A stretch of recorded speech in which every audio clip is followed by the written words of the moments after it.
Lan. Büyüksün ya sen. Büyümedin mi daha? Büyüdün de niye aga diyor?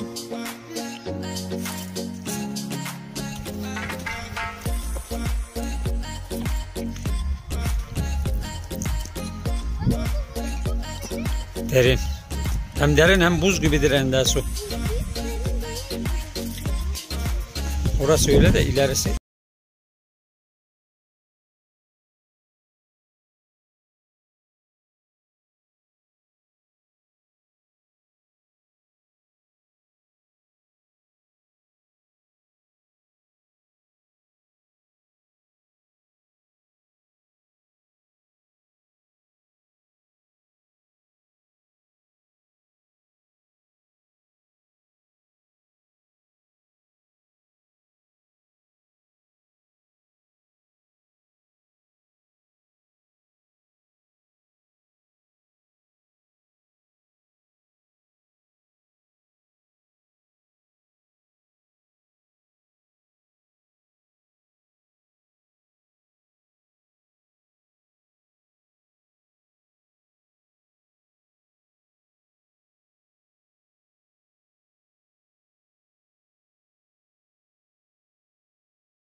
Kaynadı mı? Kaynadı mı oğlum? Hani? Ha? Görüşürüz.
Kaç gün kalalım oğlum burada? 3 gün kalalım mı? 5 gün. Dedeni mi bekliyorum? Gelecek mi deden buraya da? Hı?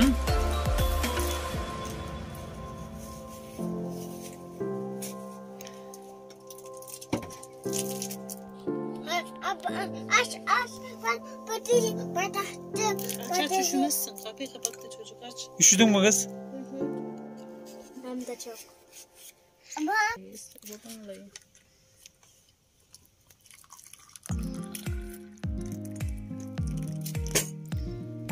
Dedenin bardaklar nerede o zaman?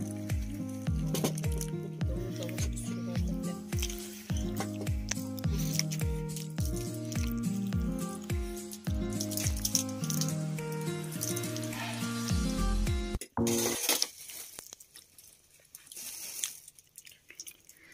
Bir bardak bunu ki. nasıl çatmalı? Nasıl çatmalı? Bilmem.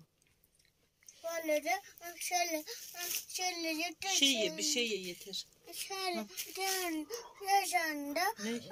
Şeker. Dede